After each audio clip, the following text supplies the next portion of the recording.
Ծով աչքերի պատճառով հեռուստասերիալում Սարոյանը հարբած վերադառնում է տուն, իսկ աշխատասենյակում նրան սպասում է Ռեբեկան։ Վերջինս անակնկալի է գալիս իր պապիկին առաջին անգամ տեսնելով ոչ սթափ վիճակում։ Սարոյանն ասում է, որ Վահեի գերեզմանից է գալիս եւ ինքն իրեն չի կարողանում ներել, քանի որ մեղավոր է համարում Վահեի մահվան մեջ։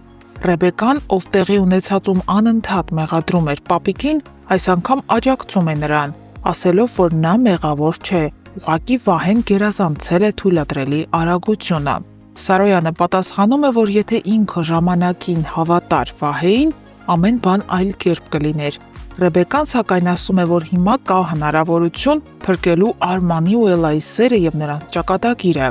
Ռեբեկան ակնարկում է, որ եթե պապիկը չի ցանկանում այս պատմությունն էլ նման ավարտ ունենա, ապա լավ կլինի, որ օգնի Արմանին։ Սարոյանը կինովցած լինելով անկեղծանում է ու բացահայտում, որ տպարանից գողացված գումարը եղել է Արմանի հաշվեհամարին եւ հենց դա է դարձել պատճառ, որ Սարոյանը դադարել է վստահել Արմանին։ Ռեբեկան զարմանքից ապշում է, քանի որ ինքը գիտեր հայրն է գողը։ Հիմա այլ բան է իմանում ու պարզ է լռում է, չի ասում պապիկին Միսակի մասին։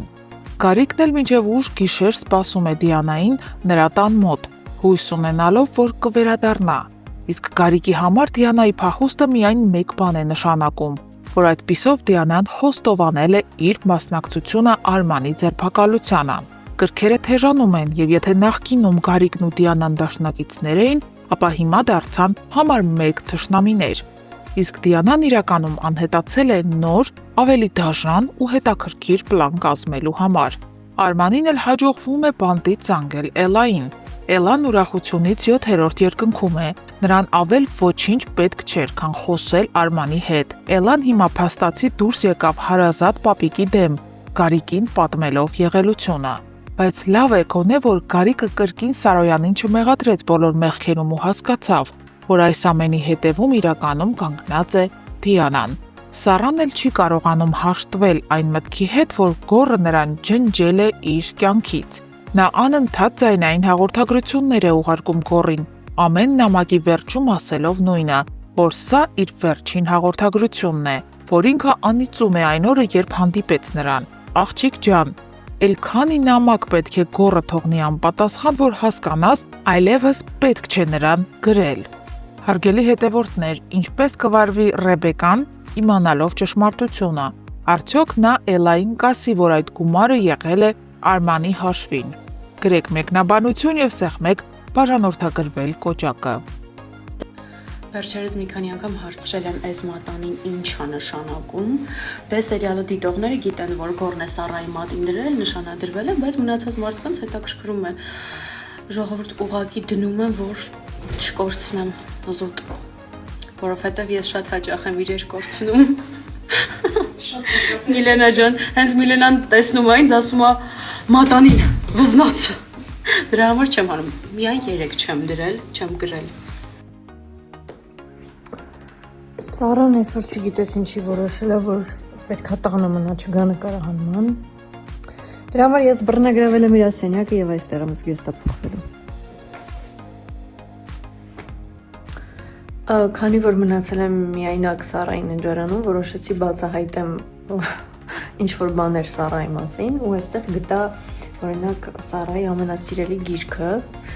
դա երկրաչափությունն է 8-րդ դասարանի, 6-ից 8-րդ դասարանի համար նախատեսված։ Սառան ուսումնասիրում է երկրաչափություն։ Էմա ջան, քանի որ դու արդեն հասցրել ես Սառայի պահարաններն ուսումնասիրել, ես քեզ ուղղակի մի բան կխնդրեմ։ Խնդրում եմ իմ մայրենի տետրի մեջ կարգինով նկարազարդումներ չանել սովորությանդ համաձայն։ Եվ հետո մի բան ասեմ, իմացիր, միգուցե չգիտես, ես քեզ ասեմ, դու ինձ շատ ես կարոտել։ Դու ինձ շատ ես կարոտել, ուղղակի շատ, այնքան, որ անիմաստ ես համարում այսօրվա նկարահանման գնալդ, ունայնություն է տիրում, սենյակում շունչ չկա, էլի, շունչ չկա, չգիտեմ, դուրս արի խնդրում եմ։ Մի խոսքով դիմացիր, ես 2 օրից կգամ, Էլկա ջան, դու կոնկրետ հարմարվել ես, հա, իմ սենյակում։ Եկել է դրսի շորերով նստել մահճակալիս վրա։ Ինչ կա։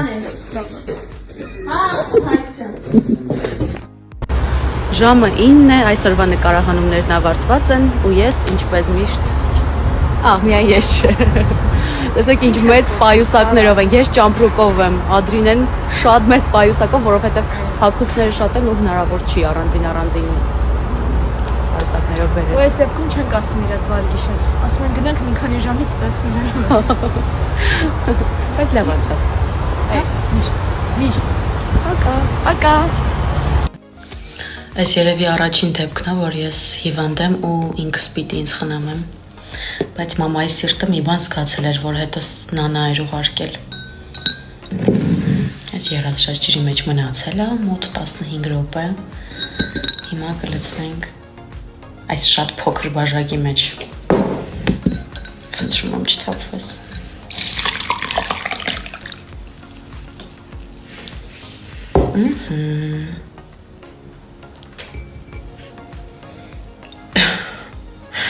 Այսպես անեմ, որպեսզի պատկերացնեք ինչքան մեծ բաժակ է, հետո որդուհուցս եմ նվեր ստացել։ Բայ։ Մենք այսօր եկել ենք շատ գեղեցիկ վայր նկարահանումների։ Նոնա։ Ողջույններ տաքուկ միջավայրից։ Ողջույն։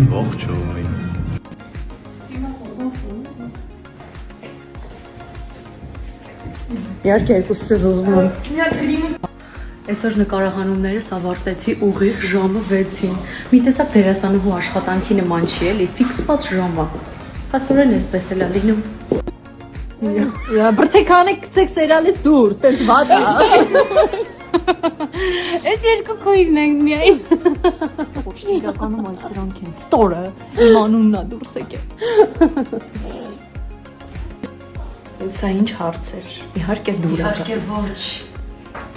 Քեզ ասով խոսացրեց, պարտադիր ինան մեջ պիտի գցի, գիտես։ Չեմ կարողանում առանց քեզ։ Ինչ հաճելի է։ Լավ, իրականում իհարկե դուր է գալիս, որովհետև ես իմ կերտած չեմ սիրում այդ բառը։ Ես այն կերպարները, որոնք որ ես մարմնավորում եմ, շատ սիրում եմ։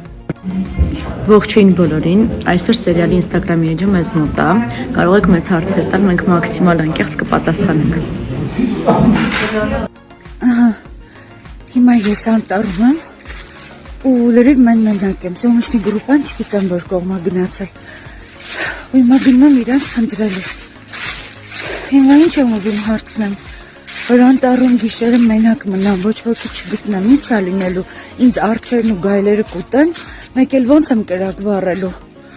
Քարերս են իրար են խփում